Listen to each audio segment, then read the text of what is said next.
It's 4 in the fucking morning, and I can't believe how fucking bad that movie was. I can't believe it. It's incompetently made. It's a piece of fucking shit. It's a 1 out of 10. I would rather watch Attack of the Clones. I can't fucking believe it. Hello guys, it's Matt here. I've seen The Rise of Skywalker, and I thought it would be best to, rather than do like a polished full fat video with editing and whatnot, just to sort of, it would be better to just say how I felt about the movie. And I'm joined by Charlie, who's one of my best friends and runs the podcast Your Favourite Film is Awful. Charlie, hello. How you doing, mate? Well, you know how I'm doing, Charlie. Yeah, we're feeling quite the same. I think we're living in possibly the darkest timeline right now.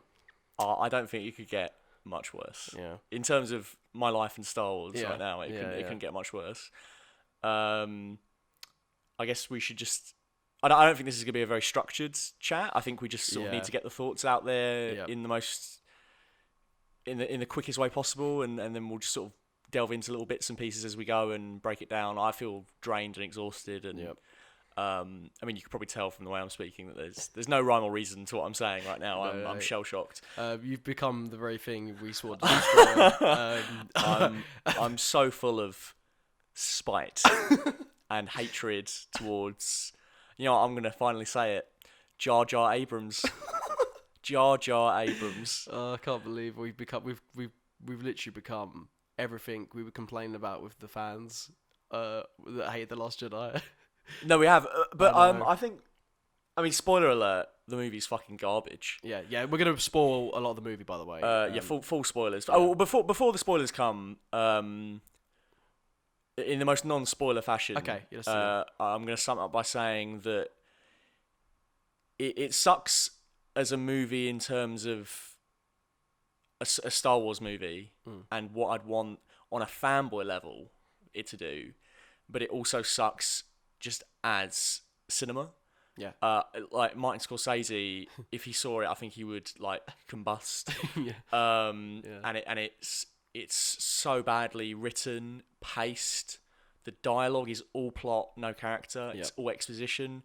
There's no tension in the set pieces. Like the whole thing is a mess.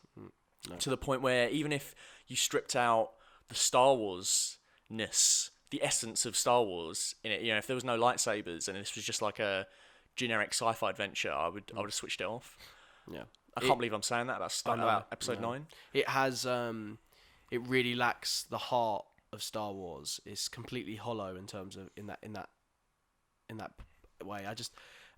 I'm shocked from a filmmaking point of view that J.J. Abrams sort of agreed to this movie, like from a script point of view as well. Like it's complete and utter just exposition and fan service, but of the worst kind.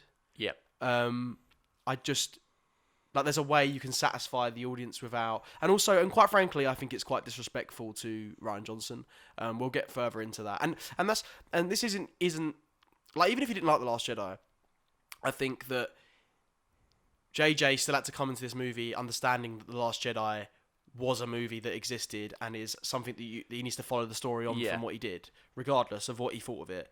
But instead, he does things in it that I think are just disrespectful, in a level that I see an interview where JJ said that he wasn't quite keen with the meta sort of aspects of Rian Johnson's The Last Jedi, whilst in this movie sort of being meta by taking the piss out of what Rian Johnson did. And I can't really say the line without spoiling it, but Well, should we officially get into spoilers should we now? say it's spoilers territory? Yeah. Because, I mean, the only other thing I will say before we delve into spoilers is, you know, if you're listening to this, and you watch any of the videos on the channel, first off, thank you. I really appreciate it. Yeah. And I love Star Wars. I get it's been a rocky couple of years for all the fans, and some people hate The Last Jedi, some people loved it. But I can totally see why you feel so alienated by the Disney series when it gives you everything that you wanted, or it gives some fans everything that they wanted with the last movie, and then it gave the opposite end of all that stuff in this movie. It's like it has nothing to say. There's no unity in this trilogy, and it's really sad because trying to please everyone with this movie, they've pleased no one, or at least I feel like they've pleased no one. That's how I feel, yeah.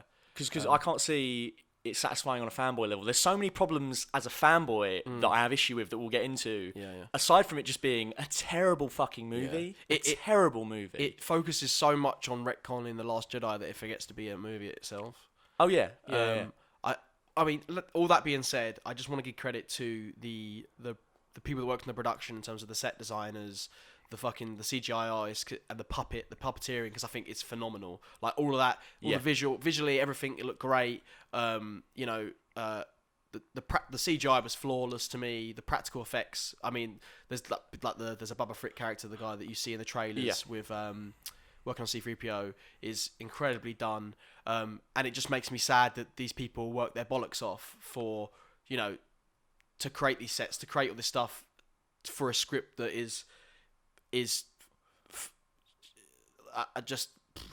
I can't fathom that someone read that script and approved of it. It's as if a fan, like it's as if a person is playing with his action figures. I can't fathom. I mean, I can fathom a bad script because it seems quite abundantly clear that they rushed this into production, to try and get it to meet the release date. But it's more for me. How could you not have seen the cut of this movie in the editing room? How could Jar Jar Abrams that's very true, yeah. see the cut in the editing room? I can't believe you call him Jar Jar. What have we become? What have we become? What have we done? I will do anything that you ask. Just help me save Star Wars' life. Oh my god. I can't believe Jar Jar saw the speed at which everything's cutting back and forth, and how we're just glossing over plot points and big character moments and complete 180 changes, and it was just like, yep, no, that's how it should be. This pacing is perfect. It's ridiculous. I mean, I feel like you're either going to be in or out from the opening crawl. The worst opening crawl the series has ever had.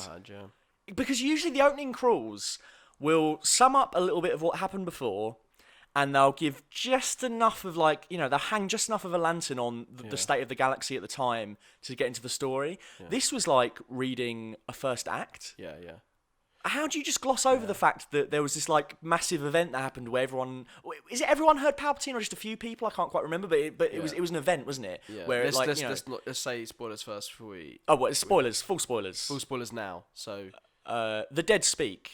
The dead speak. I as soon as I think as well with this movie, I think whether you're going to like it from the opening crawl. So when the opening crawl come up, I was like, I can't believe that just happened. Mm-hmm. Okay, I'm going to give it a chance. And I just want to clarify to you guys that, I love Star Wars, and I hate being, taking the piss out of films or saying their shit. I absolutely hate it. Because, I mean, I do a podcast where we literally defend against negative reviews. Like, that's the purpose of the podcast that I'm on. Like, and I did that for a reason, because I wanted to spread positivity in the film world. This hurts me to say about Star Wars, which is one of my favourite things ever. Like, I watched this film 3 times. I've seen it 3 times. It only come out a day ago. I've seen it 3 times because I've tried so hard. I've seen it to like twice.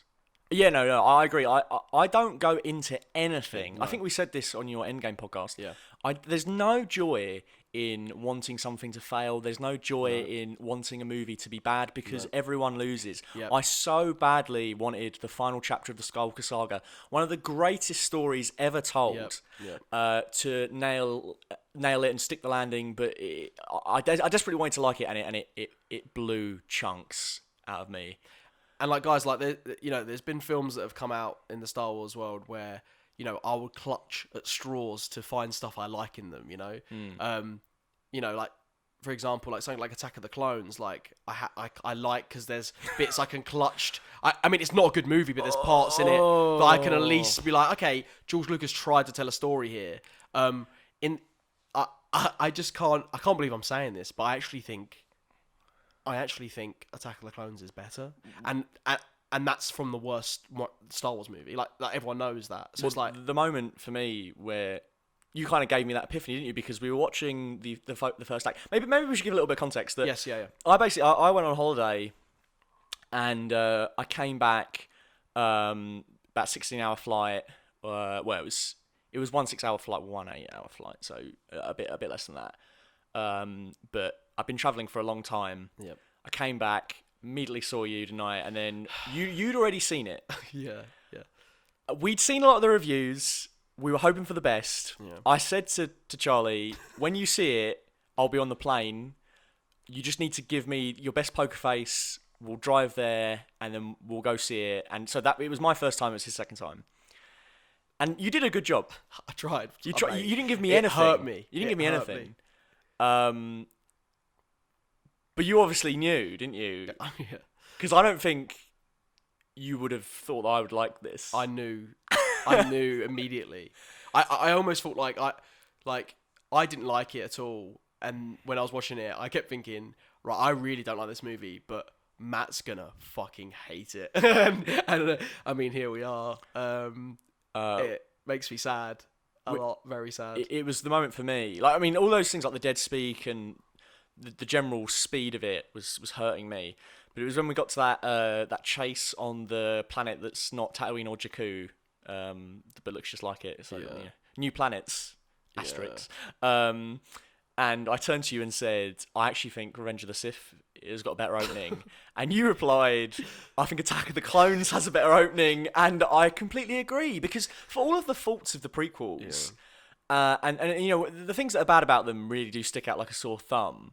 And it's not just nostalgia blinding me to this. No, because we know fundamentally they're not good films in terms of filmmaking. I would go as far, I think I'm a bit more lenient than you. I would say the third film is legit. The first two films probably aren't good movies, but they've got good moments in them, and they've got very good. There's always stuff you can take out of them. That's like, that's a really well constructed scene, written, filmed, CGI effects, whatever, you know, all of that constructed together into a great scenes in the prequels. In each one of them, I think, has their moments. The ideas in them are fantastic. The overarching story has a burning desire to be told in this universe. Like, the fall of Anakin Skywalker is a great story, which gives so much more weight and context to the original trilogy.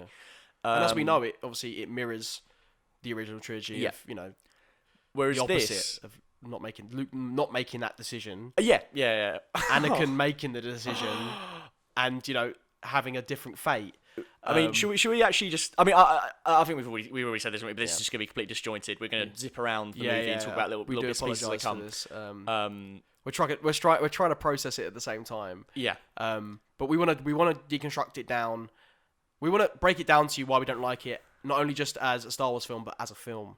Well, shall we get to the big daddy P, Palpatine? Yes. Can I just say, I love Palpatine. Yeah. I love the Ian.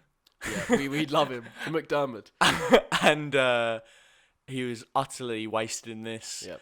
And he was trying as well. That's what makes me sad. Oh, he was so trying. He gave a great performance with what he was given. He's still an absolute rock star. When he gives the little smile to redeemed Ben Solo, and then the smile drops when he realizes he's getting back up, I was like, that's full the Dinker, the full Ian Dinker. But why did they bring him back? It serves absolutely no purpose other than to destroy the perfect ending of Return of the Jedi, when Luke manages to redeem his father and Vader becomes Anakin Skywalker, chooses light over dark, and destroys Palpatine. He finally fulfills the prophecy. Yeah. Even if we follow a sequel trilogy that charts, you know, the rise and fall of his grandson and ends the Skywalker bloodline, you don't need to undo the redemption of Anakin Skywalker. No. But by bringing back Palpatine, I mean, a lot of the things that I feel like we hated about this movie were things that they kind of hinted at in the first trailer, and we were really worried about. And then as more marketing came out, as JJ said more things, and he came across, Jar Jar came across and said more confident things about the movie, we thought, oh, maybe they'll pull it off. Yeah, we did. Yeah. But it seems that all the things in that first trailer, like the return of Palpatine, the fucking Kylo Ren mask. Oh boy. Why? for me, it tries to act like The Last Jedi didn't exist, and it's just not fair. And I think, and what I don't understand to me is like Rian Johnson left The Last Jedi with JJ to do the possibilities of anything. He could have took Star Wars anywhere. He could have taken it in an exciting new way that we've never seen before, and still try to mirror the original. You know, like the Star Wars do. But instead, we get the same thing again. Palpatine's back, not explained whatsoever. Palpatine's back, and now we're going to see the same thing again that we see in Return of the Jedi. And also, like, he repeats things that happened in The Last Jedi as well, like when Snoke's showing Rey the ships being blown up apart. Palpatine does the same thing again. He shows all the ships being blown apart, as we've seen before with Luke, Emperor showing. It's like, how many times do we need to see that? It's that. I'm lost for words.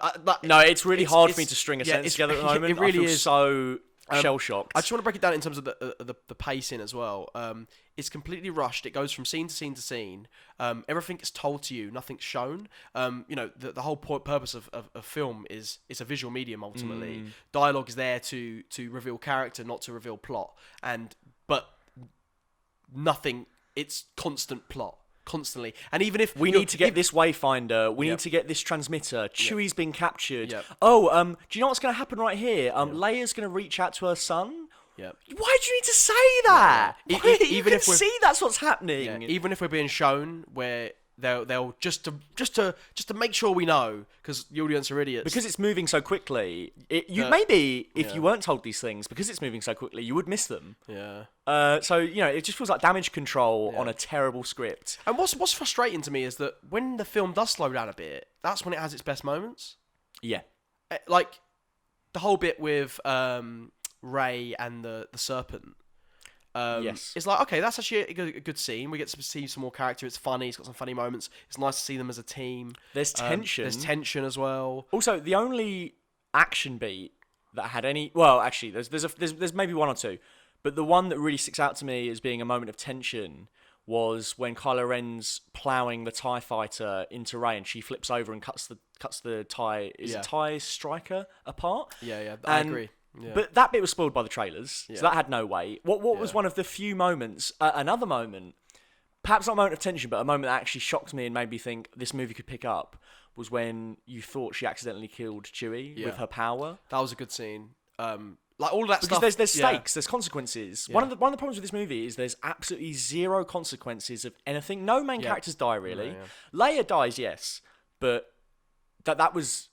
We knew the best of bad circumstances. Yeah, of course. Rest in peace, Carrie Fisher. Yeah.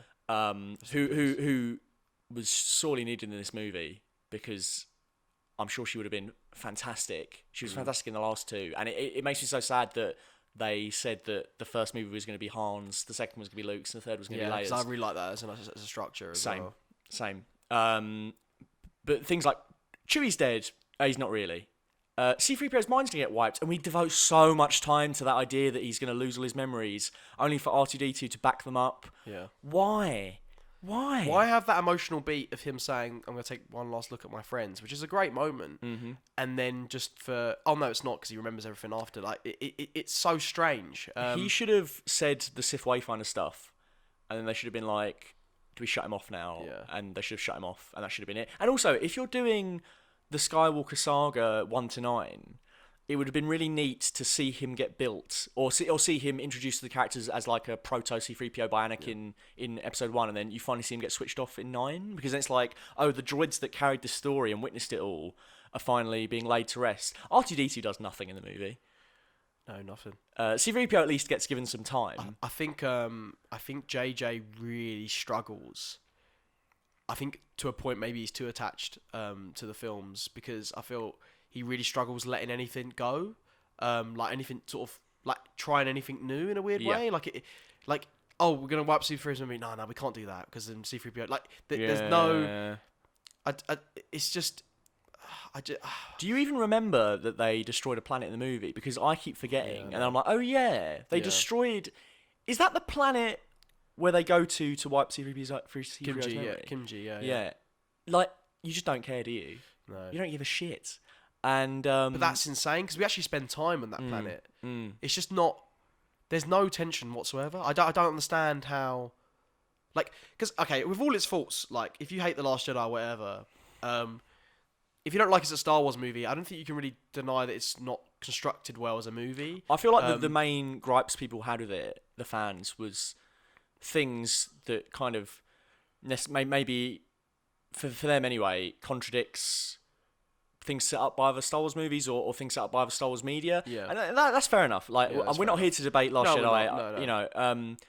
But the film is constructed well. Yeah. There's good tension. Yeah. There's well crafted. So is The Force Awakens. Yeah. Oh yeah. As well. Yeah. That's why I'm so shocked that Yeah. JJ just forgot how to sort of keep tension in a scene. Whereas is this one? There's no moment where the characters are challenged. There's no moment where there's any peril. Like that light speed hopping chase at the start with the Millennium Falcon.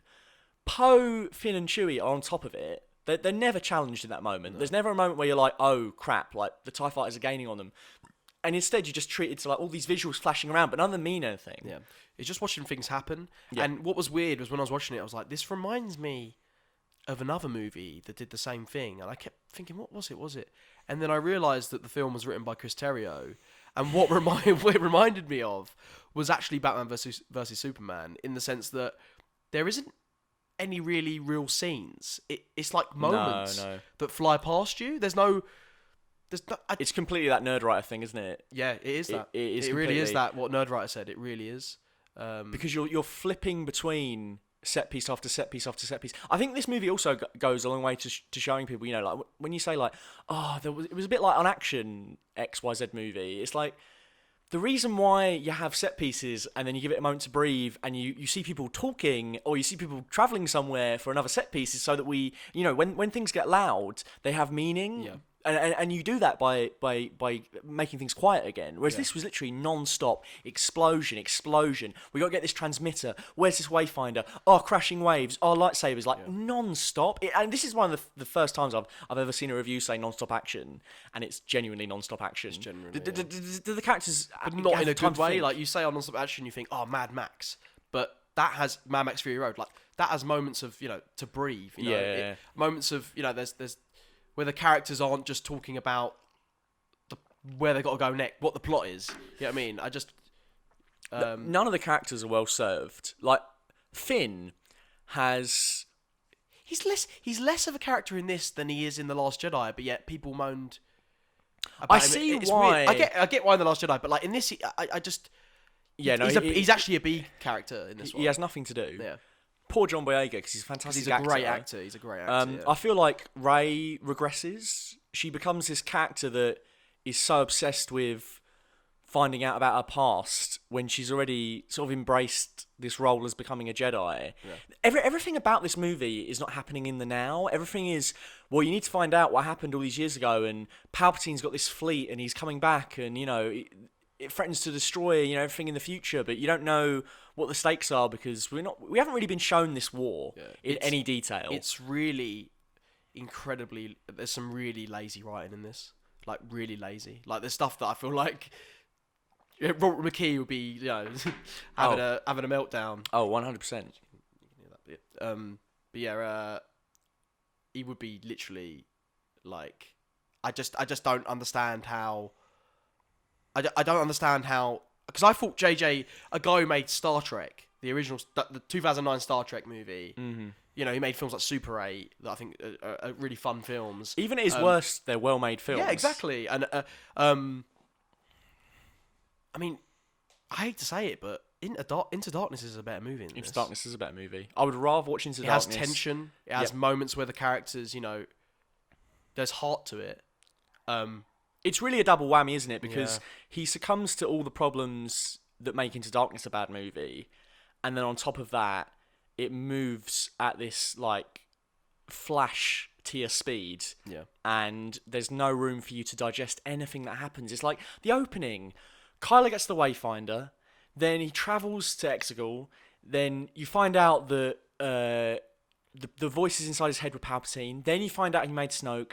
Then you find out that he'll give him all this unlimited power. You're then told you find all this out as that well. oh yeah. None of it's shown. And then you find out that he's got this fleet that have been there for how long? 30 years or whatever? 30 plus years? Yeah, because he's got some sort of cult following. Oh my god. That's Why has he waited all of these years to come out? Why, if he can control a body like that of Snoke, which was shown to be immensely powerful, yeah. why would he not just resurrect the Empire, like that? Yeah. Why would he wait all this time for Rey? It makes no sense to me. Because even if his body's dying, he could use Snoke, couldn't he? What made the right moment right now as well? And also, what was the point of Kylo killing Snoke? And then, was that his plan? Was his plan for him to kill Snoke? But then he didn't want Kylo to rule. He wanted Rey to rule, okay, maybe we're looking into the plot hole side of it, but it actually doesn't make logical sense. No, it doesn't. It doesn't. And it I've never seen a movie ever treat a sequel like it never existed ever. No. It's disrespectful and not even. I think I said as well one of the complaints that JJ said about it being too about the Last Jedi being too meta, and in this movie he gives Chewie a medal. Oh my god, why? Which is a meme. Why do you need to see that? You don't. It's a meme, and it's a complete wink at the audience. And also the whole bit when Luke comes out of the fire and grabs Rey's lightsaber and says, "You don't chuck a weapon of this caliber or some shit away." That I actually think that was almost a bit disgusting, pitiful. No, but it's I thought it was really disrespectful to Rian Johnson. I don't mean that in a way just because I like The Last Jedi. I just mean it as Rian Johnson's a guy that he put a lot of effort into that film. I agree. And he really tried to do something new. I think it's really, really bad of Lucasfilm, Disney, and Kathleen Kennedy steering this ship. Yeah. Just for a second, put aside, if you're listening and you hate The Last Jedi, put aside the fact that you didn't like it, right? Yeah.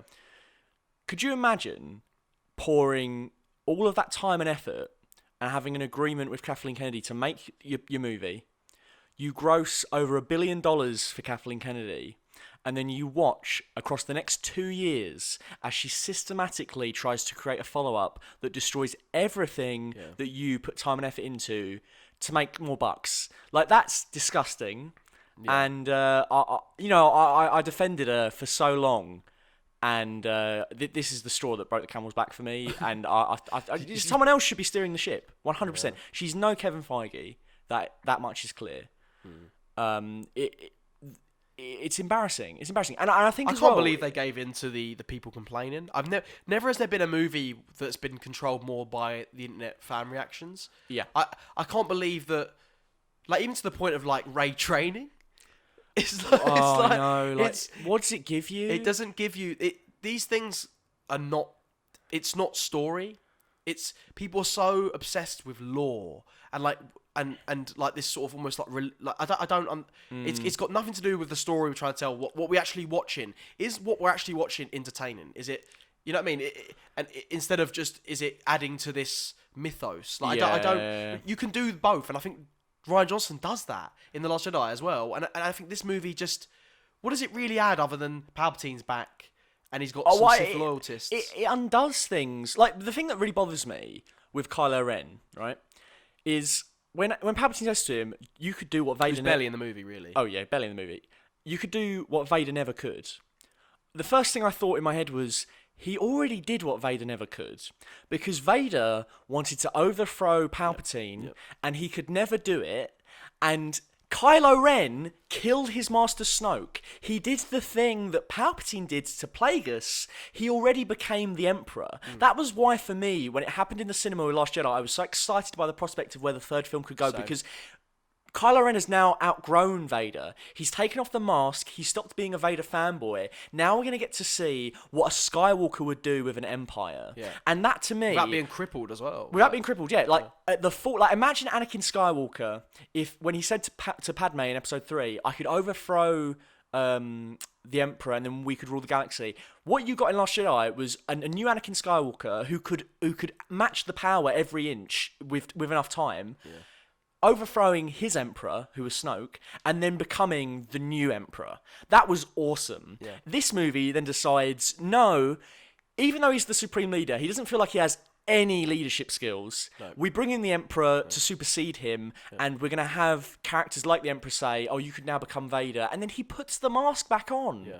And also, Adam Driver is a phenomenal actor. He's probably one of the greatest actors to ever be in Star Wars. I think he is probably. He's the greatest actor in Star Wars, probably, and also one of the greatest actors of this generation. So I agree. At the moment. Why the fuck would you obscure his face and modulate his voice? Because there's scenes that should play way better than they do that are ruined in this movie because he's wearing the mask. The mask makes sense in Force Awakens because he's trying to paint up a picture that he is the new Vader. Exactly. And then when he takes the mask off, you can't go back to it because the whole point. I mean, even in Force Awakens, even though he keeps taking it off in this movie anyway, so it's like, what's the the point? point? Anyway, In Force Awakens, once he takes it off, I don't think he puts it back on, does he? Because it's like once he's taken it off, the reveal is done. Yeah. And then in 8, he destroys it because we're playing on the idea that he's becoming the new Emperor, not the new Vader. Yeah. Whereas in this one, we decide, no, you know what, that was all bullshit. He's going to repair the mask. We're going to see it happen. And that, to me, just says that J.J. Abrams looked at what happened in The Last Jedi and was like, nope. Yep. And that's right down to the costume design. Like, Rey got a Jedi outfit in the last movie. I mean, this is a fanboy nitpick here. Yeah. This doesn't ruin the movie. It just bothers me. Yeah. Why does she then go back to an outfit which is evocative of how she looked in the first one? Why does she get the stick again? Why does she have the stick at all if she's got a lightsaber? Yeah. Makes no sense. Yeah. And these are all, like, nitpicks. But when you put it all into this melting pot of this terrible script... The fact that the structure is poor in the first place and doesn't make any sense. Like, I think, for me, as well, like to go on your point about Kylo Ren, is why does Kylo Ren go to the Sith Temple place where Darth Sidious is hiding? He then says, I'm going to kill you. Like, I killed Snoke, I'm going to kill you as well. And then Palpatine goes... Well, I made Snoke. Palpatine goes, I made Snoke. And he goes, I'll tell you what, Kylo, mate. I'll give you a big army. And Kylo goes, you know what? I'm not going to kill you now. I'm going to go for that big army. Even, like, it doesn't make any sense. Like, also, it doesn't make sense because... If Palpatine said to Rey, if you strike me down, you'll have all the Sith in you, right? I mean, why doesn't he say that to Kylo, who's there willing to do that already? Is it just because he wants to carry on the family lineage? I imagine it's something about the fact that they're connected, that he would be able to... Because they start performing a ritual, don't they? So my understanding of it is you can only... absorb into another body that's part of your bloodline. Yeah. I mean, I'm guessing here. This is not explicitly stated. But also, I mean, in The Last Jedi, doesn't Kylo imply that he doesn't want to be part of the Sith, or he's his own entity, he's his own thing, right? So then for this one to just be like, oh yeah, I'm just gonna be a servant of someone else again. I know he does say, oh, me and Rey are gonna join up to take him on, but it's like you could have just done it then. He's a guy who's in. He's in like a crane. He's already like dead, and it doesn't make any sense whatsoever. All he had to do was knock him off the Zimmer frame, and he would have been done. No, he would have been done. No. It's really strange. It all feels like backpedaling, and I think as well. Is he even? Because I think he tries to make a sequel to The Force Awakens and also a third movie to The Force Awakens, or in the trilogy. But at the same time, it doesn't make sense as a sequel to The Force Awakens. No, it doesn't. You need Last Jedi while simultaneously disavowing it of ever happening. Like the Force Skype chats. Where it's a great scene in this one where they're on two different planes and they're fighting. And that was something we said before it came out we hoped would happen. Yeah. So that was great to see. But to then in another scene be like, oh, The Last Jedi basically didn't happen, or like just forget about it. We'll put some ointment on that burn. Don't you worry. Yeah. It's embarrassing. Yeah. It's really embarrassing. The only thing you need to watch The Last Jedi for after what JJ's done with this one is the fact that Luke dies. It takes away all of that stuff of Luke becoming like this, this legendary figure throughout the galaxy that's going to spark hope. Yes. It takes away all of that. It's not mentioned at all. Like, I actually thought when they was talking about all the fleets, I thought that was going to be a thing. Like everyone's like, oh, we've heard what Luke Skywalker did. Yes, so did I. I thought that was going to be a reason for them all to join when I see the trailers and stuff. It doesn't make sense that they're just like, Lando's gonna go off for a minute. I mean, to be fair, Lando is probably the most charming man in the galaxy. If anyone could convince you to do anything, it would be Lando, wouldn't it? And also, for the little time he's in, he's really good as well. Billy Williams is an absolute treasure. He's got the charm still as well. He's incredible. Oh my god. But why is him just going off to these other planets enough of a reason to bring this massive fleet in? You're right, it should have been people heard what Luke did and how he took a chunk out of the First Order, how he took a shit on their front yard, and everyone's got hope again, and we're gonna save the rebellion, we're gonna fight. How they had nothing, but yet they still, because they kept fighting, they still had hope. They confronted fear, which is the destiny of the Jedi that Luke says in this movie, which is a moment that I was really excited for, because in the trailer I think it's a fantastic quote. Yeah. And it really sums up what the Jedi are all about, only for to have it wasted in a scene that is just basically retconning The Last Jedi. Also, as well for me, I just want to speak to the Star Wars fans out there. For me, this is what Star Wars is about, right? In The Return of the Jedi, Luke convinces Vader to join the dark side by saying he doesn't want to fight. To join the light side, you mean? To join the sorry, Frank.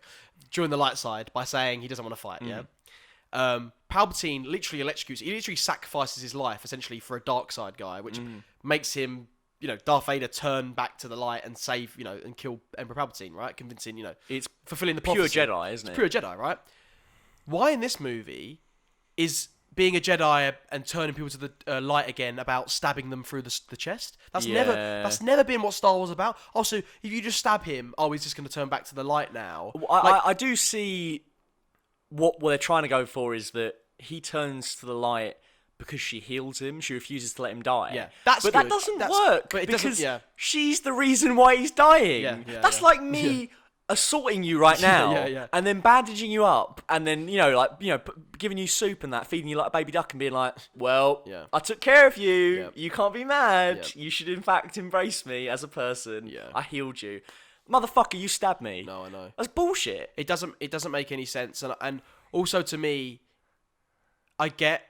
That Han Solo stuff doesn't make any sense that he turned up. Like, it's just a memory, but he's there, he's standing there, and he's having a new conversation with him. It's not an old conversation. And also, maybe this is a fanboy thing for me to say, but why isn't that Anakin? Why isn't Anakin saying to him, dude, like, it's so much better to be on the light side, like, I fucked up. Like, not that, but like, essentially, It makes no sense if Anakin couldn't speak to Rey at the end of the movie.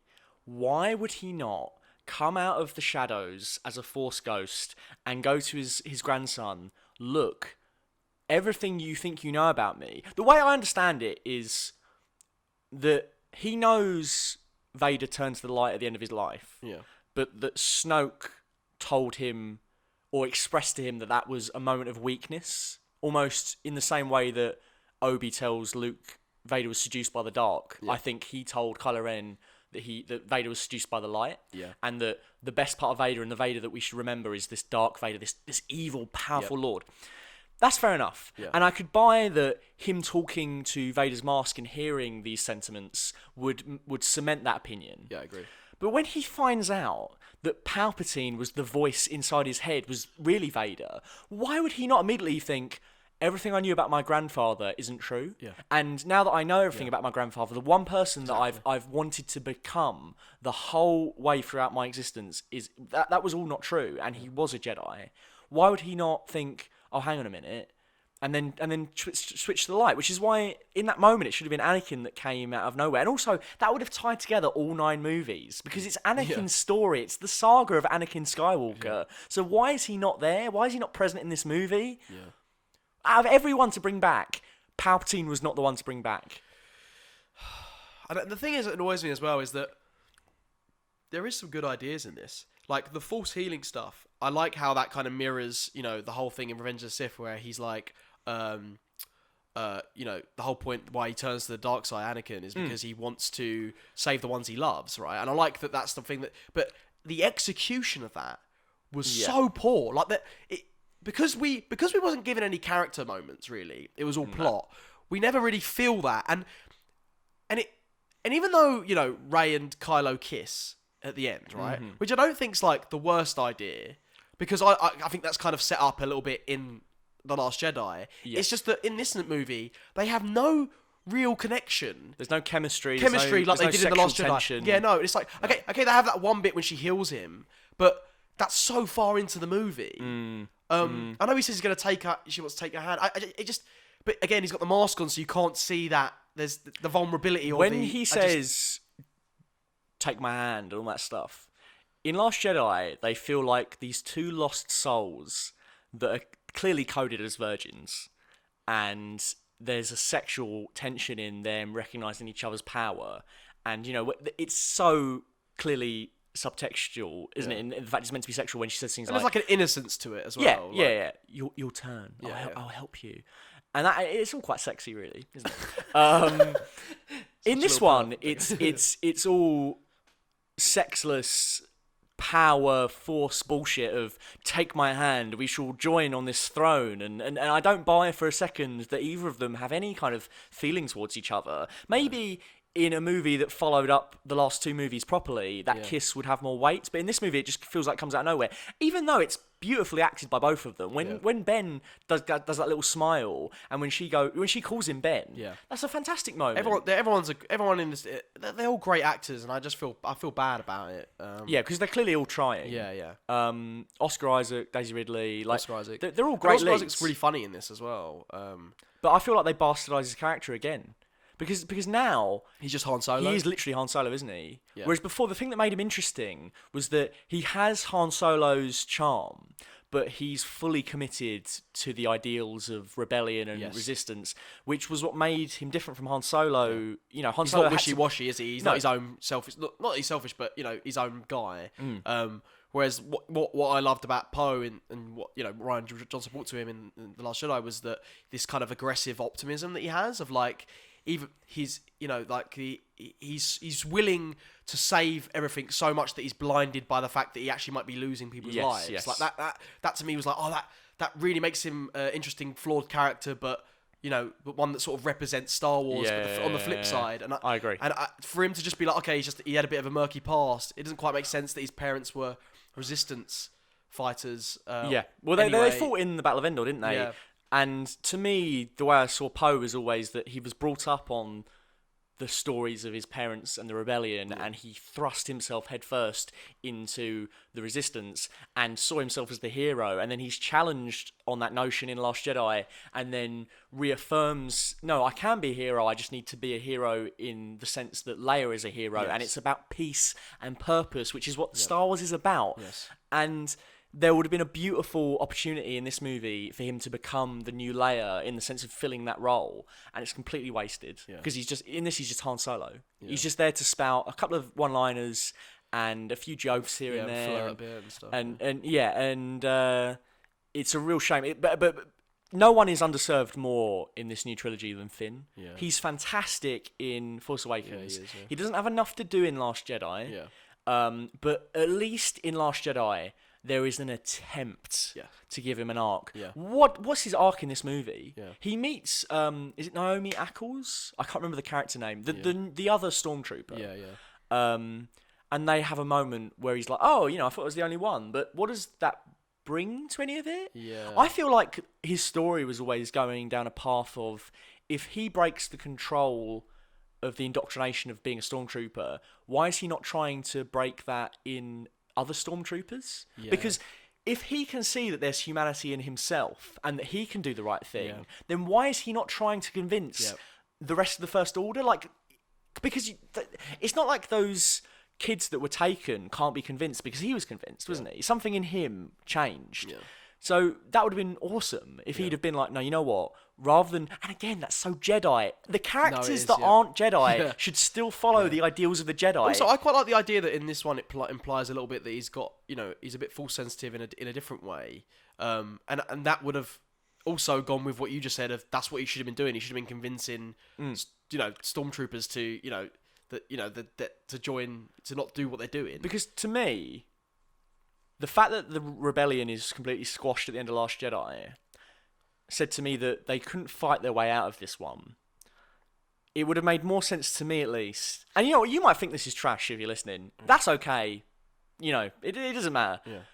But to me, I think what Star Wars is, Finn should have been like, we can't fight them. There's too many of them. What are we going to do? No, there's too many of them.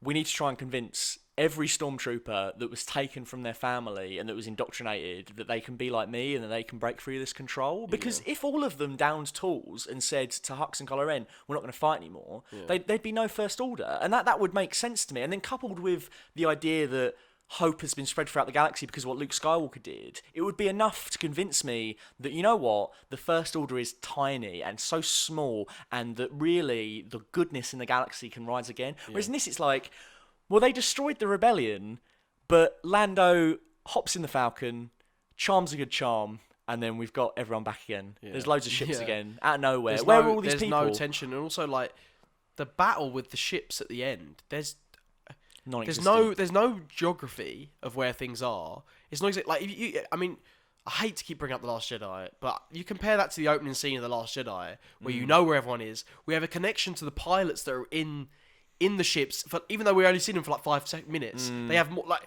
it already sets a tension of like, oh, these are actual people in these ships. Whereas we're just watching ships flying about. Okay, yeah, we get shots of what's his face from the originals? Oh, Matt Parkman from Heroes. Yes, yeah. Snap Wexley. Snap Wexley, yeah. But it's like, he's not. The prequels do it better. Like the opening in Revenge of the Sith, when Anakin and Obi are trying desperately to get to the Invisible Hand, and his ship, Obi-Wan's ship, is crawling with, is it vulture droids or buzz droids? I think it might be buzz droids. It gets a bit confusing, doesn't it?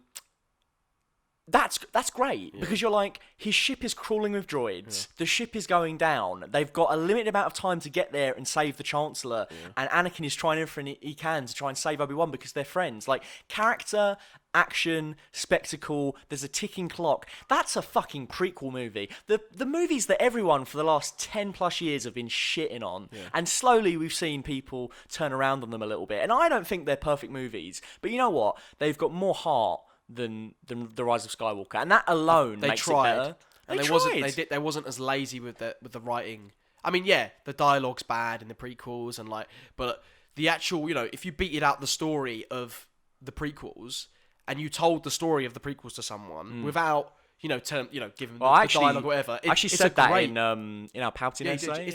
It's a great tale. Yes, whereas, like, what does this movie bring to the table of Star Wars that we haven't seen before?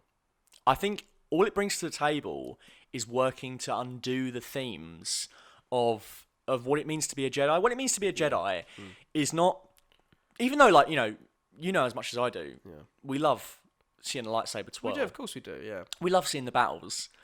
But what makes a Jedi is when someone like Luke Skywalker says no, and he tosses the lightsaber away. And in this movie, Rey, he does in The Last Jedi with Kylo, where he refuses to fight him. That's what being a Jedi is all about. It's about, you know, in defense. You never do it to attack or kill anyone. Whereas Rey never learns that. She constantly is aggressive and is just thinks she can solve everything with a lightsaber. Well, she does. Well, I would forgive her for thinking she could solve everything with a lightsaber because she fucking does. Well, I'm sorry, 2 lightsabers. Yeah. What a bunch of fucking bullshit. She literally just blocks Palpatine's lightning. Palpatine's lightning, which seconds before had derailed an entire fleet of ships, is now being directed towards one lightsaber, and all she does is she blocks it with 2 lightsabers. And I suppose she's got all the Jedi. The Jedi are all in her. What does that mean? Yeah. What does that mean? Because he has all the Sith in him. Yeah. So surely it's an even playing field. Why does 2 lightsabers being put next to each other in an X stop Sith lightning that just derailed an entire fleet? Why does she had the Jedi in there already when she had the one lightsaber and she was defending him, right? And then it's only when she puts the second lightsaber in that it starts hurting him? Why do we make such a big deal out of the unity and connection between Kylo and Rey? Why do we go through all that to see him stand with her, only for Palpatine to push him off a ledge and Rey does it all by herself? Rey and Kylo should have fought him together, and it should have been a fantastic sequence. what I loved about this new trilogy was the fact that there was like these two protagonists. There was like the yin and the yang. There was Rey and there was Kylo. Whereas this one, Kylo's got he's nothing to do. He gets chucked off. He has no real purpose other than the fact that he heals Rey. He heals Rey. He shows up out of the blue, and he'll just have caught up to them, and he's like, "Well, I'm here now. Now we're gonna have a fight." There's so many lightsaber battles in this movie, and not a single one of them are good. They're all shot in big wides, Close-ups. and then we zoom into a close-up. But we can't see anything. We can just see people's arms and shoulders moving about. It's really strange because the lightsaber, the fight, it's annoying because it has moments where, like, you know, when Finn sees Kylo jump over the wave. Like it's like moments of that where it's like, okay, that's a cool idea to see from his perspective. And then when we're actually seeing the fight, it's like we can't see what's going on. He shoots the fight in Force Awakens better than the way it's shot. And I know this is a fanboy thing, lightsaber battles, but like, you know, you have to deliver on the action scenes as well as the emotional, you know, stakes of the film. Yeah. There's no spectacle that I enjoyed. No, and I mean, you have that bit at the end where, you know, he reveals he's got the lightsaber behind his back, which is a cool moment. But it just sort of, again, a couple of whacks and then he's back, and then Rey's just deflecting lightsaber bolts, and then they come back, and then he gets thrown off a cliff, and then there's nothing to it really. The Knights of Ren are there's no tension. Wasted. They don't do anything. They don't attack a single character. We don't even see them attack Chewie. We see that off screen. All we hear is stormtroopers go, "Oh, the Knights of Ren." Yeah. Oh well, they're some tough cookies, tough customers. We not never really. This I think that alone sums up this movie. Again, we're told, we're never shown. People are telling us how we should feel about certain characters, but we're never shown. We're never shown that they're the characters that we're told they are. Ultimately, who were the Knights of Ren? And you know what? If the answer is out there in a comic or an expanded piece of material, I don't care, because the movies should answer all the questions, all the prevalent questions put across by the movies. Like, why the fuck are we introduced to the Knights of Ren and not given anything about them? Like, who are they? Why do they matter? Yeah. Why should we care that they're... Why do we hear about them so much? Like, are they force sensitive? Are they not force sensitive? And none of these answers make a good movie, but not addressing them leads me to wonder, why were they not cut out of the movie? Yeah, it's strange. What do they add? Is there anything? It feels like sometimes, you know, JJ is obsessed with this idea of the mystery box, but sometimes he goes too far, where he sets up too many, and then he doesn't know what the answer is. No. And then eventually ends up being this weird middle ground of not being satisfying. Ray, I have something to tell you. Yeah. What? I assume, well, we all assume probably that he was going to say loved her. Yeah. I don't think that's earned anymore. They had a bit of chemistry in Force Awakens. Yeah. That's all but ceased. Yeah. And you never see where it goes. Yeah, and also with the thing, you know, I guess people's arguments are what we've been talking about already today with the whole disrespectfulness to the Rian Johnson.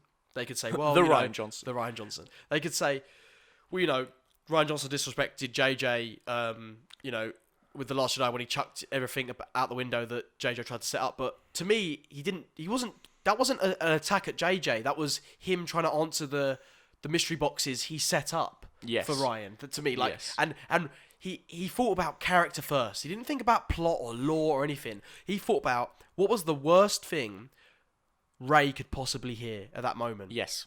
That she was no one. That's the worst thing she could hear, and that she had to deal with that, and that makes her interesting. It makes her flawed. In this,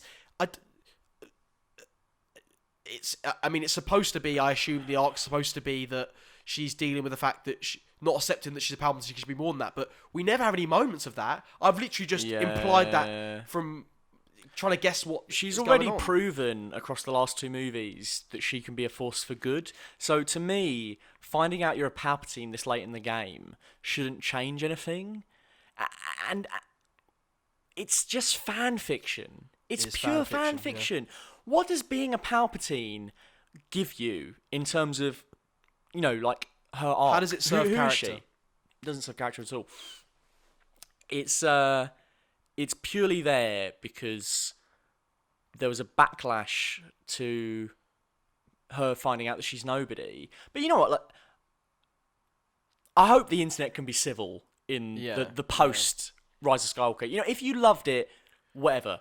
I don't care if you loved it, and I can never convince you if you loved it. And All I'm saying is how I kind I of feel. envy you in the sense that you did love it. Yeah, I would love to love I it. would love to love it, but I think there's a certain feeling for me that when you create a sequel and you answer certain questions, you're putting stakes in the ground, and it is so much worse to undo those stakes in the ground with the third movie and than not it add is any more stakes. Then it's to just say, you know what? Like if JJ had just gone to himself, I would have made Rey a Palpatine, but we've already decided that she's nobody. That sucks for me, J.J. Abrams. J.J. Abrams. But you know what? I'm going to tell the best story I can now with the characters that I have and everything that's laid out before me, and I'm going to make an epic adventure that's well-paced, that has dialogue that matters, that serves character, and I'm going to deliver on great set pieces, and I'm going to tie everything together. I'm not going to bring back Palpatine because that'd be fucking lazy, and I'm instead going to give Kylo and Rey and Finn and Poe the send-offs they deserve. Instead, it goes for the laziest option possible for every answer to that question. And even things like Rose, you know what? I'm not a great fan of Rose. She's fine. But it's so weird. I'm not a fan of that much of Maz Kanata either. But both of those characters go from having prominent roles in each of their respective movies, The Force Awakens and Lost Jedi, to being literally exposition machines in this one. Why is there a cringeworthy moment where Finn goes, "Are you coming?" And she's like, "No, I got to stay here and techno the babble." Why do you need that? Either you should just cut these characters out of the movie because they serve no purpose being there. Lando, as much as I love him, doesn't need to be in the movie, does he? No. There's so many things that were added into it that I'm like, we're just wasting time. Why do we need to see them getting the information about the rebel spy? Yeah. They should have landed on that forest planet and just said what they said anyway, and that we just got this data and we found out that Palpatine's returned. Because if you're going to be lazy enough to put it in the opening crawl, why show it to me twice in the first 10 minutes? That's so true. Yep, so true. They zip from planet to planet to planet, and none of it means anything. None of it's good because we're not being given the time to take it all in. To take it all in, no. Or to to build up any sort of tension whatsoever. I don't feel like I know I keep mentioning that, but I just No, but there is no tension because I don't feel at any point like the heroes are going to lose. I never feel like Rey's going to lose at any point. No. At any point, do you be honest with me? Do you ever feel like Rey's going to lose? And it's weird because I know people were saying the reason why they wanted her to be someone is why is she so overpowered or whatever. But to me, it makes that worse by making her be a Palpatine. I think it's more interesting the fact that she could be anyone. And also, what it took away from me as well, ultimately, was what I loved about the fact that, anyone could be a Jedi. I've always took it, as a fan of Star Wars, that, anyone could be a Jedi if you believe sort of thing. Yeah. But instead, it's, no, you have to be from a certain lineage again. It's like, It's two different movies. Force Awakens was a palate cleanser to try and make sure that if you hated the prequels, you weren't going to hate these new movies. Yeah. So it copied New Hope. Yeah. For better or worse. Yeah. I think, particularly upon rewatching it years now later, it's weak. And then The Last Jedi... But I appreciate how it set everything up for The Last Jedi to come in, or I appreciate the difficult task he had to try and satisfy people, and he did bring in some characters, and I think that was what was important, was that he brought in some characters that we all liked in The Force Awakens. Well, we didn't all like them, did we? I mean, yeah, but and I guess people didn't like Rey, did they? But and then I felt like Rian Johnson built on that, but well, whether you liked The Rise of Skywalker or you liked The Last Jedi, or you like both of them, this whole trilogy is competing against itself, contradicting itself, retconning itself, to the point where there is no trilogy. And now that we've seen it all play out and we've waited for 4 years to see the story be complete from what was started in Force Awakens, I have to say, as much as I love The Last Jedi, I rather all three films didn't exist. And for me, seeing Vader redeemed at the end of episode 6, it breaks my heart too. Yeah. That's the story. 1 to 6 is the story. And this is this weird tacked on 7, 8 and 9 that goes absolutely nowhere. Because what happens now? What has happened to the Force? What balance has been brought? Because there's just Rey left. Is she going to create a new Jedi Order? Is she going to continue the lineage of her bloodline because it's so important? You know, she's the last Skywalker now. What does that mean? I tell you what does make me sad as well, because it makes me think that Chris Terrio and JJ have a bit of an ego to sort of be like, you know, Ryan, you did that to me. Well, I'm going to show you, sort of thing. It kind of felt like that when I was watching it. It felt like these directors having an argument with each other through movies, and it was like it shouldn't feel that way. You've it's used not Star fair. Wars. It's not fair on You've everyone. held Star Wars to ransom over your own ideas. I've lost a lot of respect for J.J. Abrams. I really like Super 8. I don't like Star Trek Into Darkness.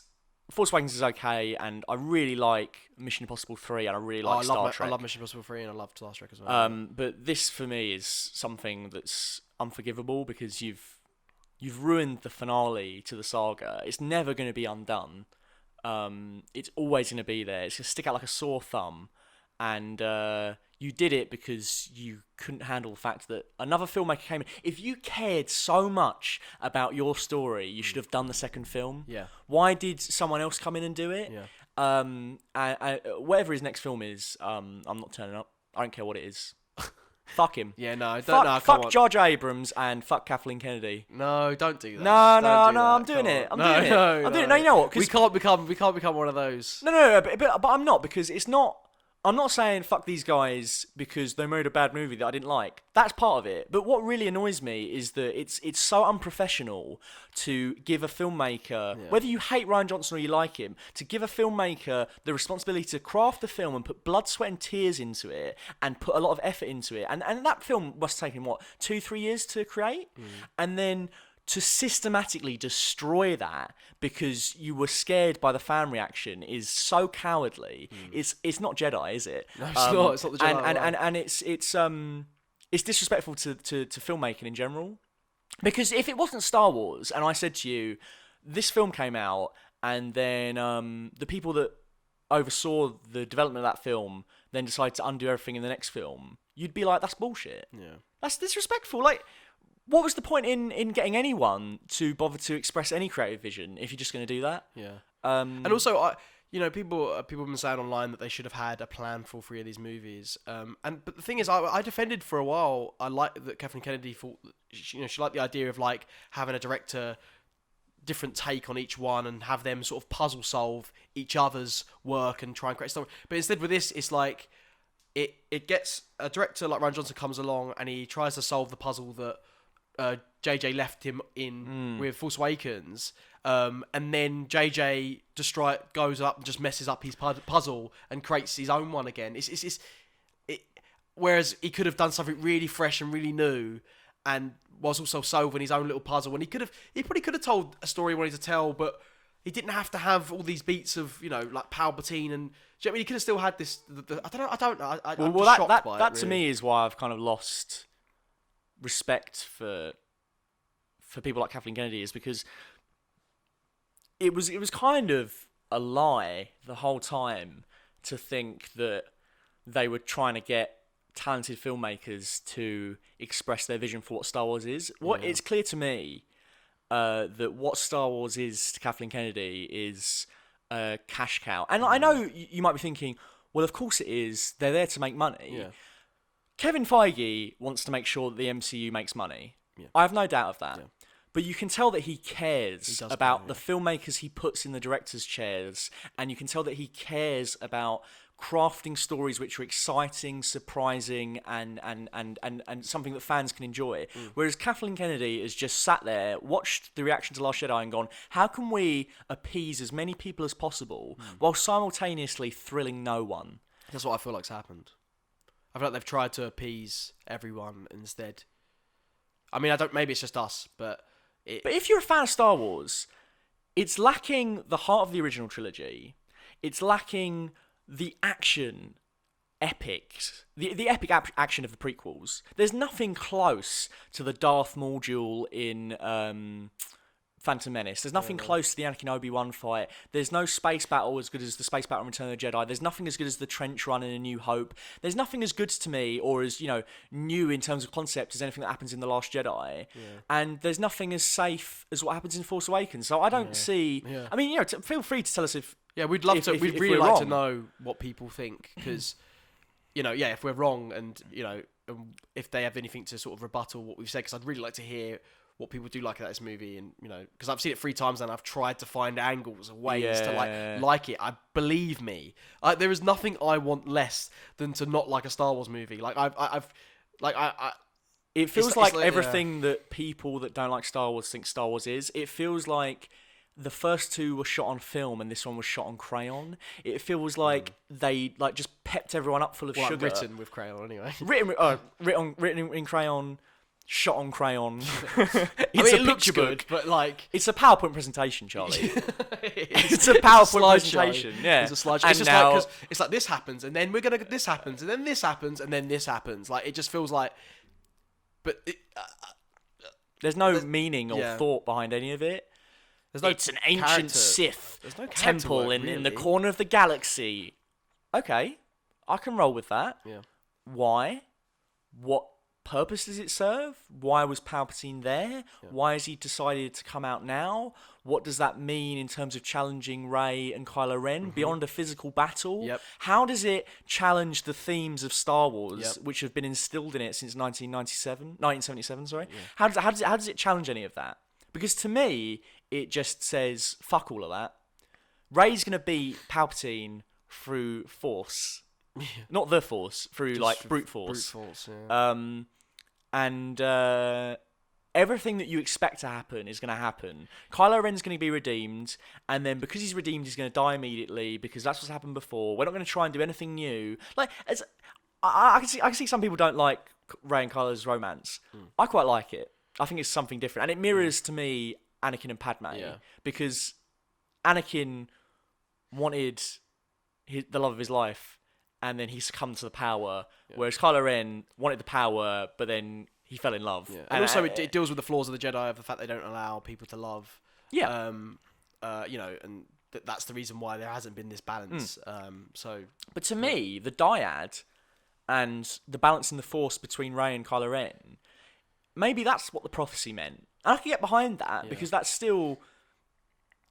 It's still instigated by Anakin, and maybe if Anakin had spoken to one or both of them and sort of made them realise that would have tied together all of this story. And maybe at the end, if the 2 of them went off into the sunset and brought balance to the Force and, got a happily ever after, maybe it's a bit trite, but it's different.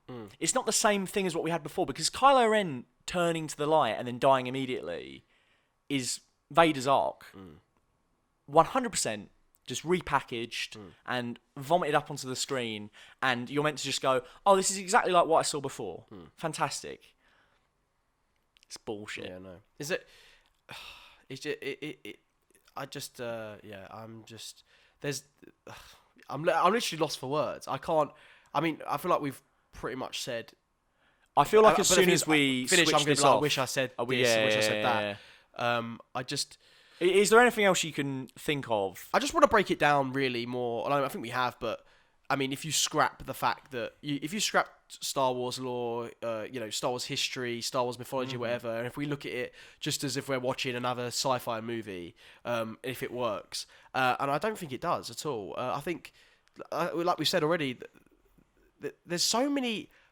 There's not really any scenes. There's moments, and there's a couple of scenes, like the scene with the serpent. There's a scene with... Han and Ben get a scene. Yeah, that's a scene. But, it's... Other than that, it's like these moment after moment after moment, stuff flashing by you. Like you said, it's like a slideshow. Like, things flashing by you, things happening. And it's... I'm going to find the Wayfinder by myself. No, we're coming with you. We're your friends. Okay. Yeah. We're at the festival. This festival is every 42 years. Whoa! Oh my god, it's Lando. Oh my god, the First Order have found us. Oh my god, we've got to go up to the ship. Oh my god, Chewie's been captured. Oh my god, Chewie's dead. Chewie's not really dead. Yeah. Blah, blah, blah, blah, blah, blah, blah, blah, blah. And then, it's so exhausting. It's exhausting. And I can't believe it's... Is it enjoyable to watch? That's the thing. No, it's not enjoyable to watch. And we've tried to even be like, oh, if we don't like the story, the Star Wars story they told, can we watch it as a movie, enjoy the action or whatever? It's like, No, there's nothing to it. It's, from what I understand, it's the shortest or one of the shortest Star Wars movies, and it feels like the most exhausting, the longest. It's a chore to watch, isn't it? I mean, yeah. I mean, I It's watched exhausting. it. I can't believe I'm saying it. But I've seen it 3 times. I've tried, people. Like, I've tried. Oh my God. And it got worse every viewing. And I've tried to find stuff. There's little things. So have I. The little moments, like we've said. I feel like this whole podcast we've tried to say things that we've liked as well. Well, should we try and say things that we liked about it to close off? Okay, let's try. The things I will say I liked about it. I liked that she said, when you offered your hand to me, I wanted to take it. Yes, I like that as but well. I wanted to take Ben's hand. Yes. That's a good line. That's a good line. I liked. I liked. Wow. No, I liked. I like. I think Oscar Isaac's very charming in it. That moment where he looks at Kerry Russell and he's like, Yeah. and she's like, no. That was was great. funny. That was really funny. I like like I've said already, I like the bit with the serpent. I thought that was a nice little scene. And that was a very Jedi thing to do as well. Instead of killing the serpent, she thought, I'm going to try and help the thing. Yep. It's a Jedi thing to do. I enjoyed that. I think the reveal, I guess, when Kylo gets the saber. That was cool. It was cool. I also liked the little. Oh, the little. It's hard to describe shrug. through audio. It's like a Yeah, shrug, it's a isn't little it? like shrug, like Yeah, and then he like fucks them up. Yeah. That was cool. I liked that there was a commitment to again, flipping. I agree, but these things again, these are not good like story things. These are like fanboy things that we're saying that we like. Oh, They're yeah, not even yeah, good story. yeah, yeah, Apart yeah. from maybe obviously the serpent thing, I guess. Not does a good movie does this make? No, no. I'm trying to think. I'm sorry to jump in with a bit more negativity. Oh yeah. But I think it was really disrespectful to Carrie Fisher. She's an exposition machine throughout the whole movie, and I understand. I know that the situation. they was in a very hard position. I understand that. But I think it would have been far more respectful and poignant to have had the character pass away between movies, because she's passed away. It's unfortunate, but like in terms of telling a story, It's hard. Like, what can you do? And, Yeah. You know. And then have her come back as a Force ghost for a scene like they had with Luke. Yeah. She doesn't need to necessarily speak if you don't have the right footage for it. Yeah. But just have her do something communicated through film, the visual medium which we're dealing with here, that meant something. Yeah. Because her passing through the Force during that battle and having that moment with Kylo Ren was a good idea, but doing it in the movie after you've awkwardly inserted her into all these scenes where I don't care how well they did it. You can tell she's not really there, can't you? Yeah. You can tell, and it pulls me out of the movie every time. And to have her being like, "Oh, you need to do this, and then this mission cannot fail. It's so important." I'm like, why are we wheeling out Carrie Fisher, the late great Carrie Fisher, for that? Nothing. It doesn't use the language of cinema at all. The film, it solely relies on it in a weird way. I mean, I was going to say television, but television's not like that anymore. It's disrespectful to television. Yeah, it's disrespectful to television. It's you're just told and like you're just spoon fed everything. There's it treats the audience like an idiot the whole way. Yep. You're told, even to the point when the whole thing when Leia like is using the strength, like Maz Kanata literally goes, "Oh, she's struggling to." It's like we can see that she's literally struggling. Also, you don't need it.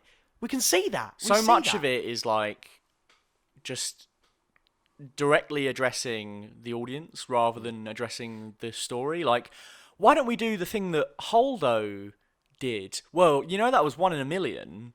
It's like, we're in a completely different movie now. That thing happened 2 years ago. Whether you liked her doing the lightspeed jump or not, let's just forget it. What is the story now? Yeah. Rather than trying to sugarcoat. Yeah, exactly. Rather than trying to sugarcoat and smooth over everything that's come before, tell an interesting story. You can use elements like Anakin from the previous movies to make a good story now, but we don't need to like forgive or like forget anything that came before. Yeah, they were so focused on making the lore work in the the whole lore work and the whole mythology of Star Wars kind of sort of work. But I don't think it I don't think it does does. do that, but I think that's what they tried to do.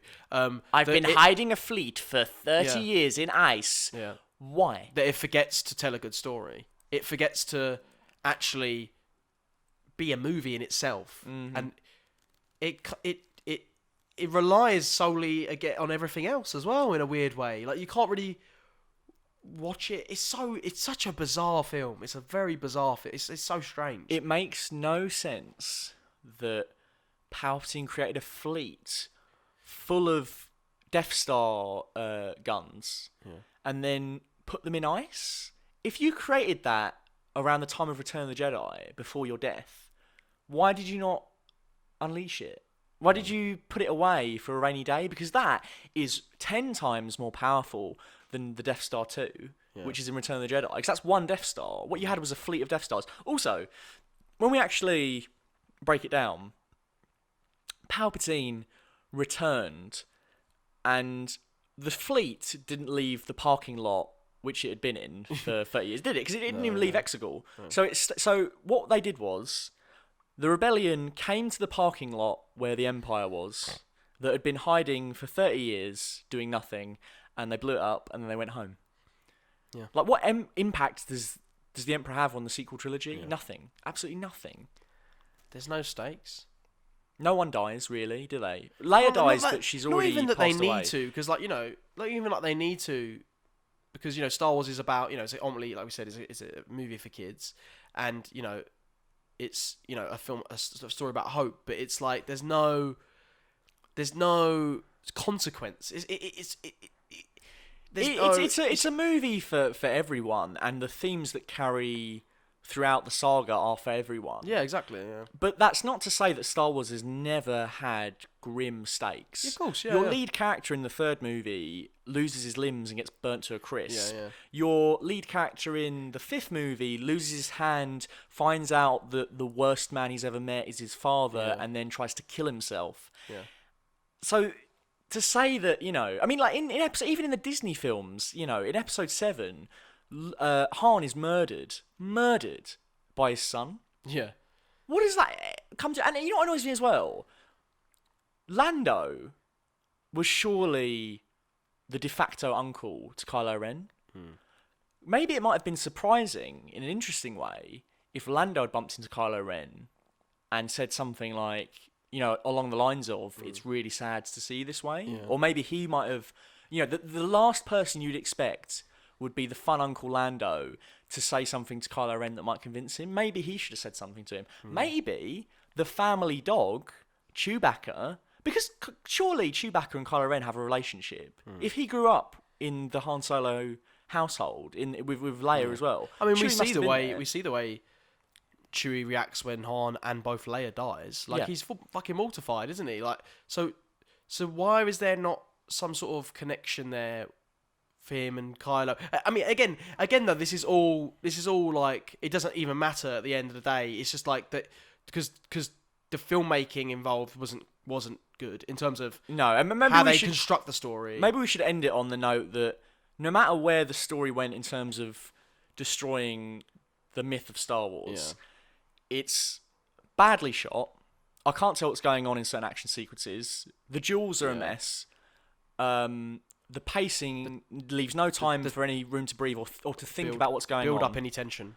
There's no tension. Than that one scene as well, like we said earlier, where Rey, you know, flips over and gets the TIE fighter. Just because the way they build that up with shots, her shot of the TIE fighter, like that was well constructed, but we never really got any of that ever again in terms of tension or build up or moments to breathe or take in what's happening or just any moment of almost levity in a weird way. The opening act has about 20 different MacGuffins. We need this transponder. Here's this bit of intel from this spy. Here's this wayfinder. There's 2 wayfinders. Blah blah blah blah blah blah blah blah blah. Yeah. No one. I was here all along.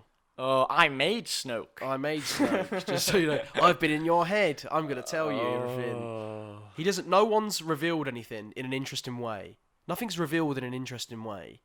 Like, none of that exposition is revealed in an interesting way or in a way that could be cinematic or good, breathtaking. There's Like, no, here's a good example. I didn't feel anything, and it's a Star Wars movie. I didn't feel it. The only second that nearly got to me was when all the fleet turns up and we hear the music kick up, only for it to sort of just sort of fade.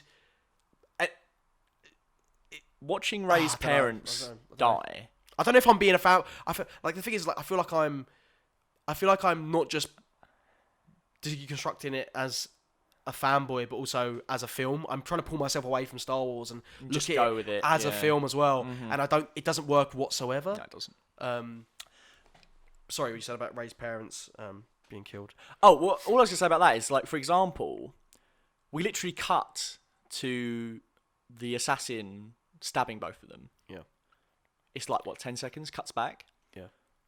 Wouldn't that have been in a fucking awesome sequence where Rey's parents, the tension, the ticking clock is, we've got to try and drop her off without the assassin finding out where she is, and we've got to try and save her, and it's about them trying to run away from this killer, and then they tragically fall to his blade, but they manage to save Rey, and that's like a complete flashback that we get to see play out naturally, and for that moment we get like a self-contained, almost short film of seeing Rey's parents, and we get to know who they are. Like in The Last Jedi, when the whole stuff with Luke, when we get revealed that flashback, there's tension in that of when we see Kylo turn, and notice that Luke's lightsaber is undone, and then he pulls that is a short little bit, but that has more tension than most of the stuff that happens. And I know you like that scene or not, like what they did with Luke or not. If you look at that little bit as a scene,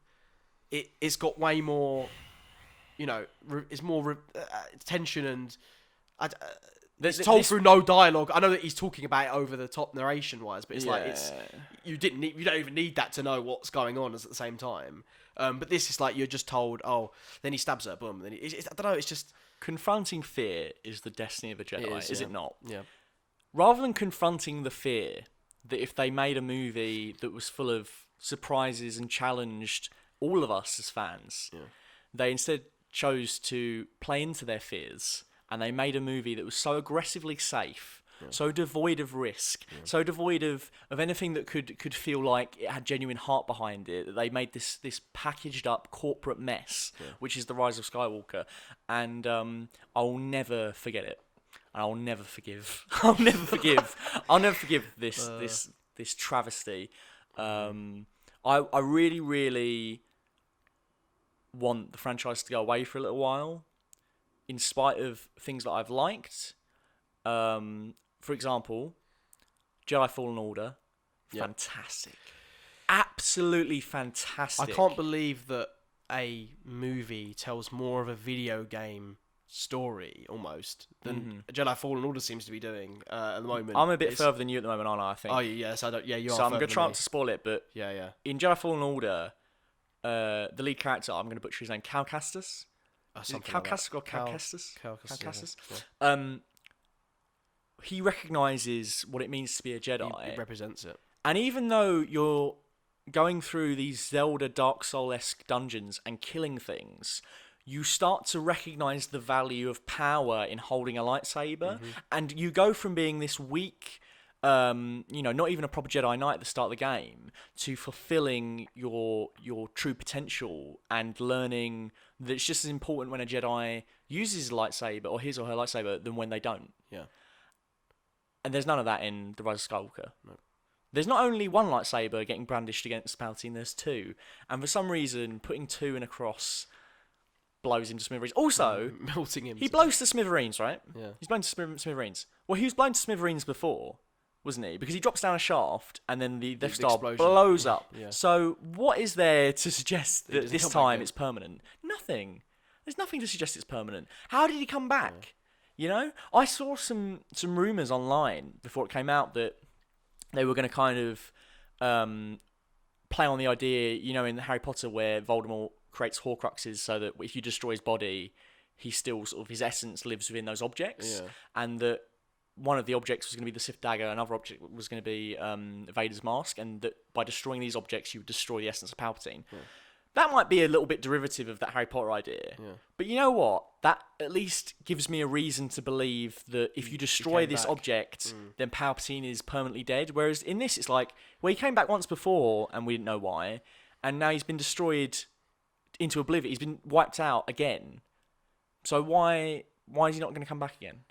And also, like, I do worry that we'll get episode 10 one day. And they'll wheel out Daisy Ridley, and they'll wheel out John Boyega, and they'll wheel out Oscar Isaac. Oh, no. And if Palpatine doesn't come back, someone will. And I just don't care. I'm so done with this franchise.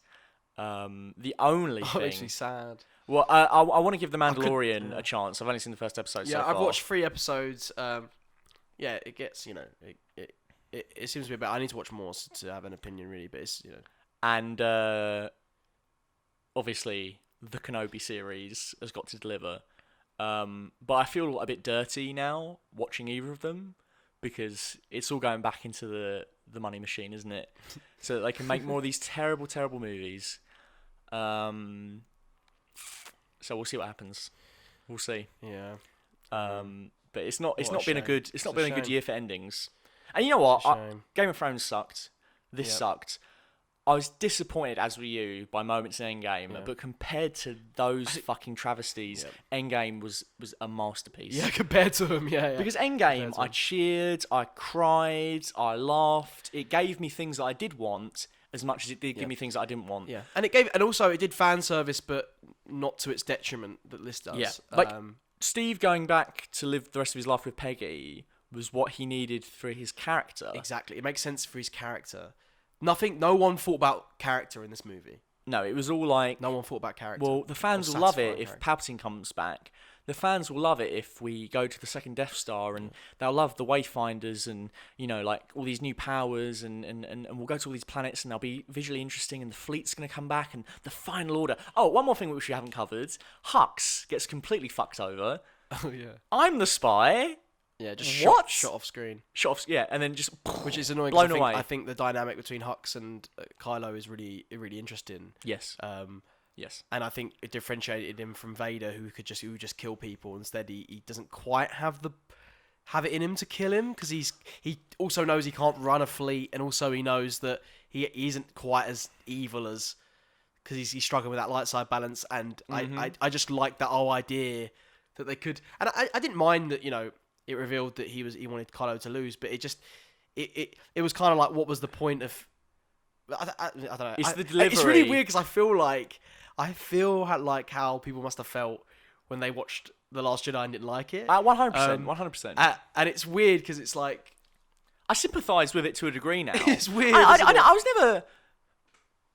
I was never unsympathetic, Yeah, because no, I no. understand that No, I if you do. really want something to be good and it's not what you wanted, Yeah. and you care about it as much as we care about Star Wars, Yeah. I understand that's crushing. yeah, I understand that.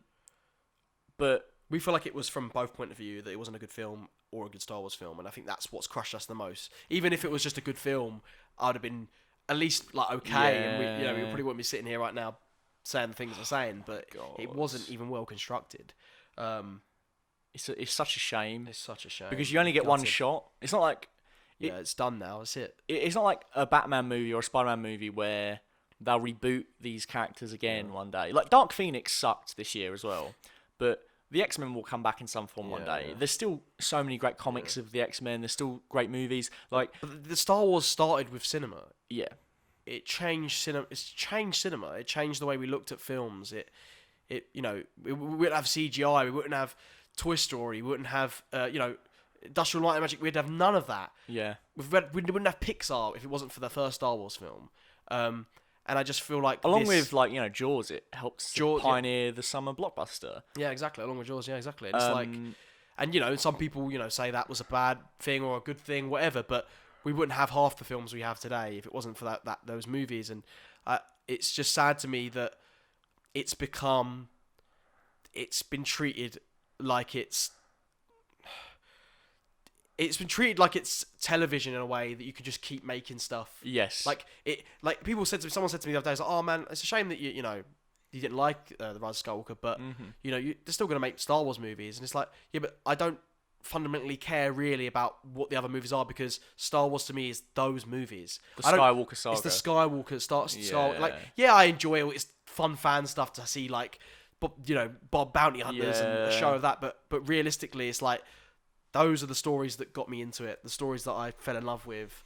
The stories that not only made me love Star Wars, but made me love filmmaking as well, and opened my world up to what I want to do with the rest of my life. And I love films. You know what I mean? So that's why it's heartbreaking to me, because it's fundamentally not even a good movie. I hate to say it. I hate to be that guy, but it's terrible, and it's made it's me. not a good film. It's made me. And I know feel people miserable. might have tried, but it's made me sad. Yeah. And I know people tried, but And I feel like it's shown the worst side of what Disney Star Wars can be.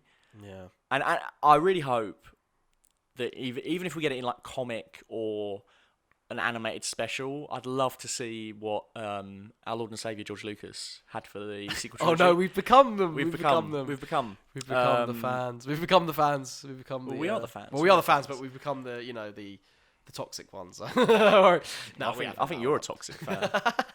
Look at you there with your jumper. You're Mr. Big Man. No, he's gone full Palpy, guys. I'm gonna have to turn him back like Luke does. Oh, there's no saving me. There's no saving me. But yeah, I think I would fart in the general direction of J.J. Abrams if I saw him. If I saw him, I would.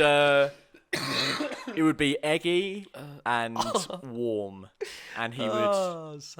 It'd sting his nostrils. I'd be very curious to see what Rian Johnson thinks of it, especially with his Knives Out doing fantastic and it being a brilliant movie. Oh, Knives Out is fantastic, and if you hate The Last Jedi, just know that you shouldn't.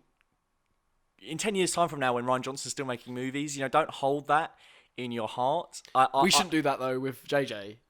Well, no, but like with JJ, to me, I just need a break from him. Whatever his next feature is, yeah. I'm not going to go and see it because I'm so upset. And and maybe one day he can win my trust again with a good movie, with a spectacular. You know what? Maybe I'm being harsh. If the next movie that he comes out with is the level of Knives Out, maybe I'll give it a chance. Okay. But to me, right now, in the eye of the storm, I feel so saddened by it that he has to do a lot to get me excited for anything that he does next. Yeah. Because it's different to me with Rian Johnson, because Rian Johnson was a great filmmaker before that. Like, I love Brick, I love Brothers Bloom, I love Looper. J.J. Abrams has disappointed me a few times now. Into Darkness sucked.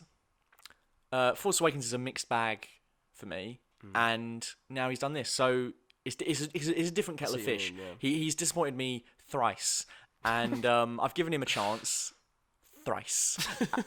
So it's really disappointing. I guess we should. Is that everything we have to say? I think that's. I mean, we're probably gonna kick ourselves later, but. Again, I'm sorry if this has been a bit of a ramble.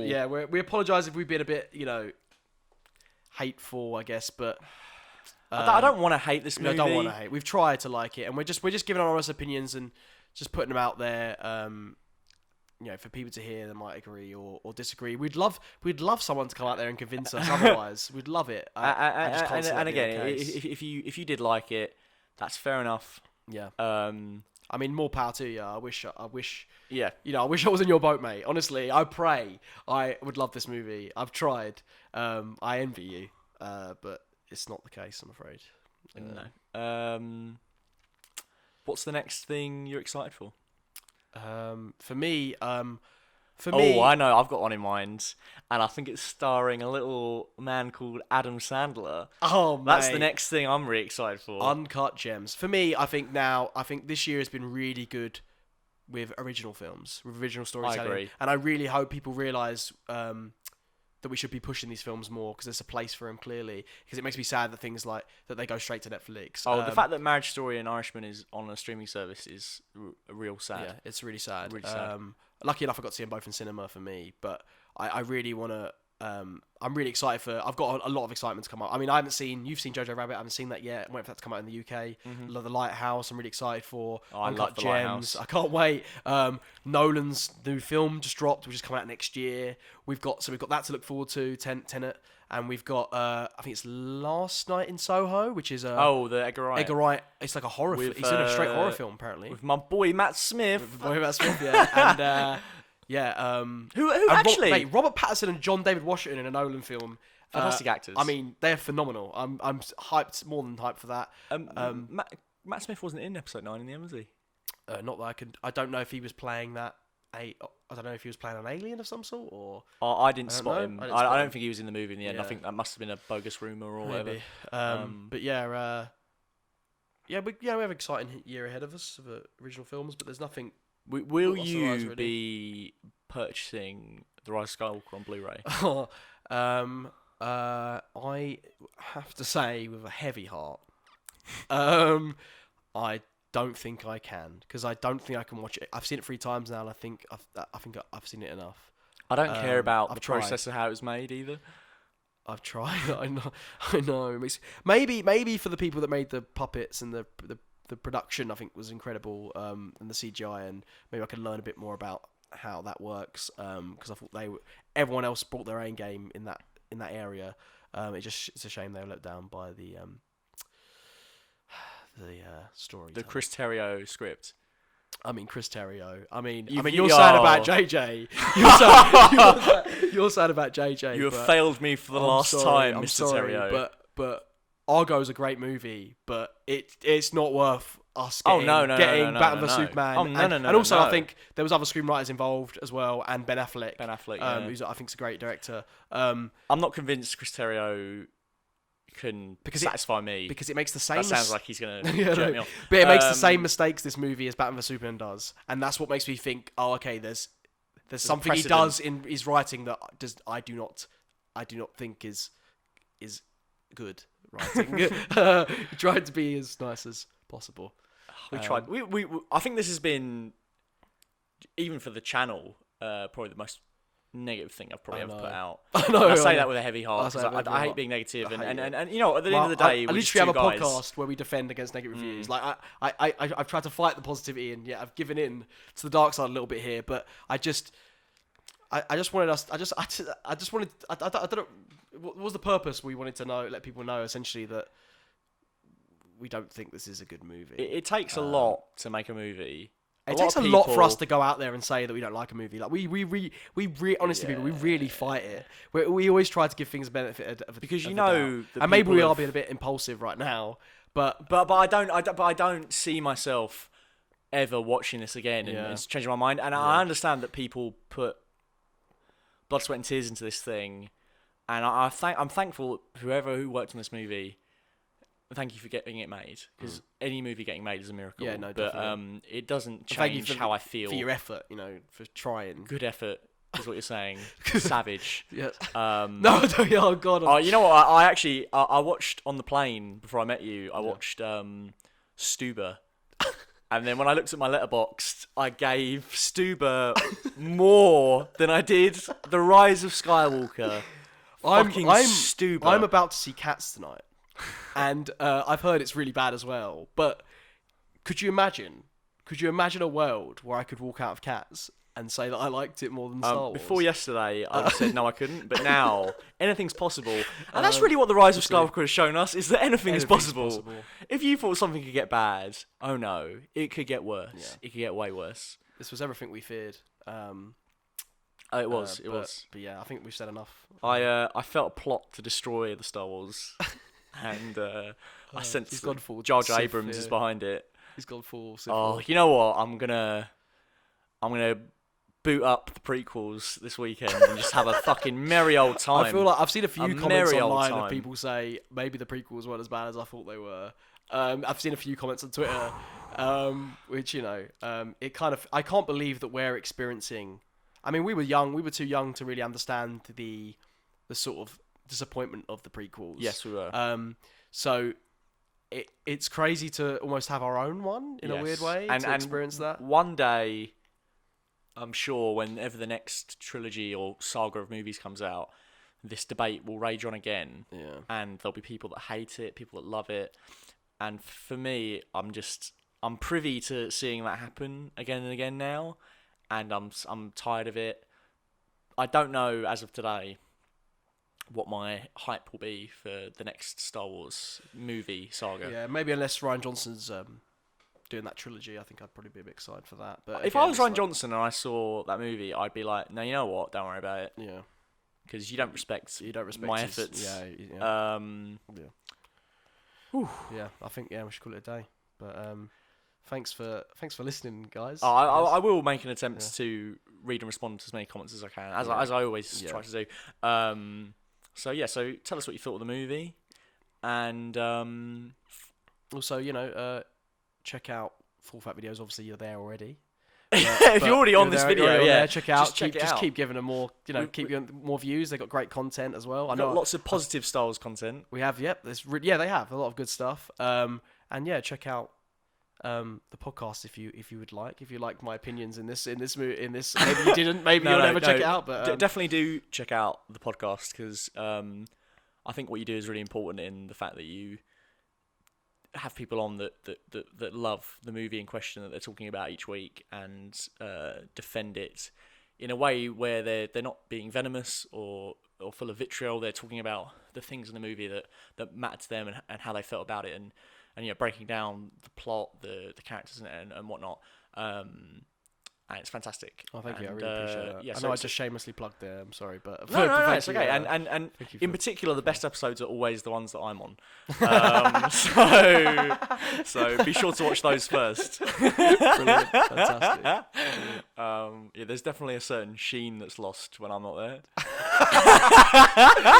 The ego, everyone. He's gone full Sith Lord. Palpatine. Yes. No, but seriously, do check them all out, and and we'll see you soon. Yeah. Take care. May the force be with you. Always. Unless you're J.J. Abrams listening to this, in which case we need some space. We need some time. We need a break. Yeah, we're on a break. Yeah, I don't want you to call me or call any of my friends. Bye bye.